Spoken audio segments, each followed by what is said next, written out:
Saya termasuk yang percaya bahwa agen-agen ekonomi itu mempunyai otak sendiri. Nah, ini Menteri Keuangan ini gue suka nih gayanya nih.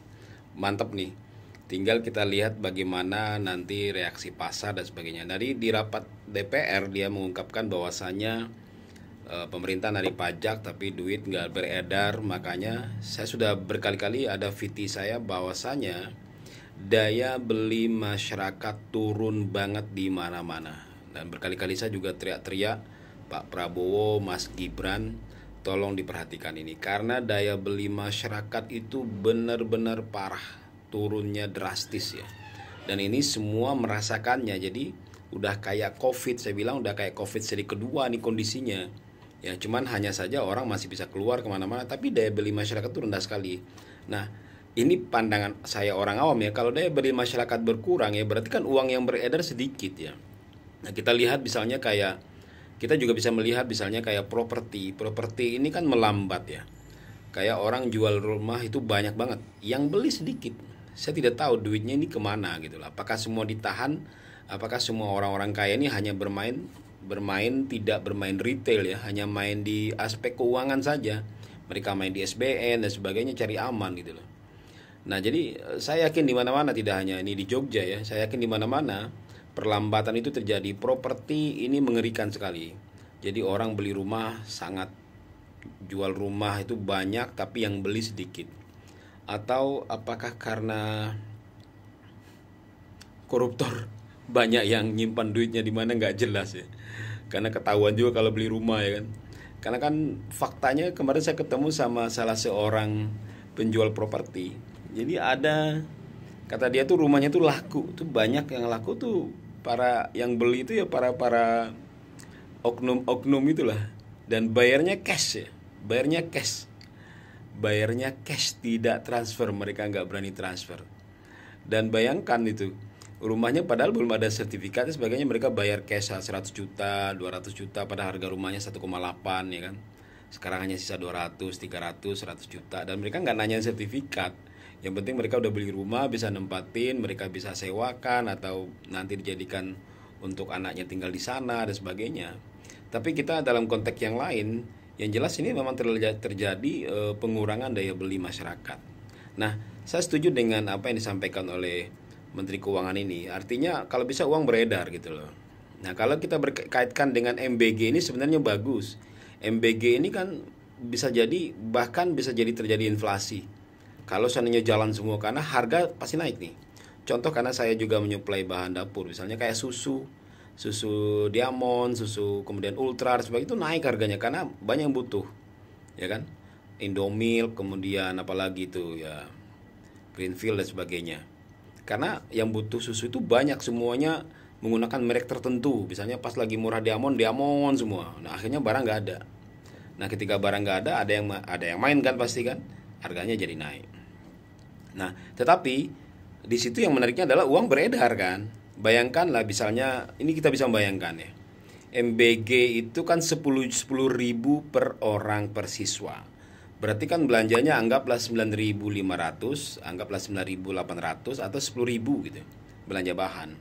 Berarti ada uang yang beredar tiap hari 6 juta per dapur ya. Karena kan dia melayani 3.000. 6 juta itu baru untuk siswanya. Nah, nanti setiap bulan beredar lagi uang untuk pekerja. Nah, bayangkan kalau satu daerah itu ada berapa dapur. Ini pergerakannya cepat. Cuman masalahnya apa? MBG ini kan, nah, MBG ini kan harus ada investor untuk bangun dapur itu sampai 1,5 sampai 2 miliar lebih gitu loh. Nah, pemerintah mungkin harus punya kebijakan, misalnya kan punya kategori dapur yang, misalnya kategori dapur yang melayani 1.000, melayani kategori dapur yang melayani 500, kategori dapur yang melayani 1.500, 3.000 dan sebagainya. Jadi tidak harus pakai standar yang 20 kali 20 dan sebagainya, itu harusnya ya menurut saya supaya cepat terjadi percepatan. Banyak investor yang tertarik, tapi kalau seandainya satu dapur 2 miliar sampai 3 miliar, ini duit siapa gitu loh. Kecuali Pak Prabowo memaksa kader-kader partai, semua anggota-anggota DPR itu semua main di dapur. Nah, terjadi percepatan ya kan. Gak ada masalah lah, biar mereka mau garap dapur semua, biarin aja. Yang penting dapur MBG ini jalan. Kalau dapur MBG ini jalan, berarti terjadi pergerakan retail. Sayur, sembako jalan semua, produk-produk retail jalan semua. Nah, kalau ini jalan, keren. Nah, yang kedua, saya amati adalah KDMP, Koperasi Desa Merah Putih. Nah, kalau Koperasi KDMP ini disupport cepat, dialirkan duitnya secara cepat, itu juga menarik. Nah, saya sarankan ya, harusnya turunnya itu lewat himbara yang bank syariah. Bank syariah itu modelnya bukan ngasih uang, tapi modelnya adalah ngasih barang dengan model skema akad murabahah. Jadi koperasi mengajukan, misalkan contohnya dia bikin grosiran sembako, modalnya misalkan modal barangnya 500 juta, langsung dibelikan barang, nanti bank yang bayar. Ya kan? Bank langsung bayar ke distributornya itu, gitu loh. Jangan uang yang dikasih, kecuali modal kerja, itu nggak ada masalah. Jadi kan tidak ada, jadi uang itu tidak, maksudnya mereka nggak megang uang gitu loh. Jadi langsung barang yang diberikan, jadi model syariah kayak gitu kan.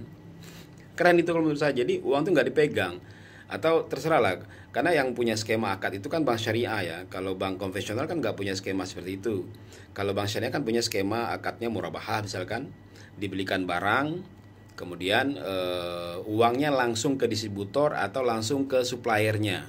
Jadi langsung ditransferkan ke supplier atau distributornya gitu loh. Nah, bank langsung mencairkan ke situ. Nah, ditambah dengan pencairan modal kerja. Silakan ditambahkan modal kerja. Kan modal kerja menurut saya tidak terlalu banyak. Yang paling banyak itu kan memang misalkan bangunannya, barangnya, perlengkapannya dan lain sebagainya. Nah, itu langsung ditransferkan. Jadi bukan lewat koperasi. Kalaupun lewat koperasi, pengawasannya harus ketat. Jadi kalau ditransferkan ke rekening koperasi, langsung dicek itu. Jadi harus ada pengawasan dari banknya. Dicek kalau bank sudah ditransfer ke rekeningnya kan ada tuh. Rekeningnya kan bisa dilihat sama bank kan, mereka transfer kemana gitu loh. Kalau ternyata nih duit diambil cash, nah itu bahaya. Jadi catatannya dikasih persyaratan harus lewat transfer. Semua supplier lewat transfer. Ya kecuali yang UMKM pun sekarang udah bisa transfer ya kan. Semua bisa ditransfer, semuanya bisa ditransfer. Kalau nggak mau ya ganti UKM-nya gitu, ganti suppliernya maksud saya. Kan semua orang pasti sudah punya rekening. Nah, sehingga aliran dana koperasi itu kan kelihatan gitu loh. Misalnya koperasi ini dapat dana dari bank syariah Indonesia, ya kan? Nah, kemudian kan dari rekening mereka berkurang kemana? Transfer. Kalau ngambil cash, nah berarti itu ada catatan, kasih mereka catatan warning, ini cashnya buat apa, mana buktinya, kan gitu. Nah, pendamping koperasi ini itulah gunanya, melakukan pengawasan seperti itu. Jadi saran saya, kalau seandainya uang itu diberikan ke rekening koperasi, ada yang namanya pendamping yang kemarin ada dari Kementerian Koperasi membuka PMO ya, Project Manager Officer misalnya gitu. Nah, itu yang mereka diwajibkan melakukan pengawasan ketat seperti itu. Nah, jadi kalau modal kerja pun mereka udah ngukur nih buat kelayakan bisnis seperti apa, modal kerjanya bagaimana. Nah, PMO ini akan mendampingi mereka membuat kelayakan. Membuat kelayakan butuh modal segini untuk barang, perlengkapan dan sebagainya. Nah, kemudian modal kerjanya berapa lama? Apakah modal kerja 6 bulan atau mau setahun, silahkan saja gitu loh. Supaya mereka aman perjalanannya. Apalagi misalkan koperasi desa ini juga difungsikan untuk mendistribusikan barang-barang barang-barang yang disubsidi oleh pemerintah, gas, minyak kita misalkan. Nah, itu benar-benar ditaruh di situ tuh. Jadi minyak kitanya mungkin bisa 500 karton per koperasi desa ya kan, dengan harga yang murah sehingga harga eceran tertinggi itu bisa dikendalikan. Nah, sekarang faktanya minyak kita saja harga eceran tertingginya sudah menyentuh 17.500-18 ribu, karena gulaannya aja udah 16 ribu ya kan.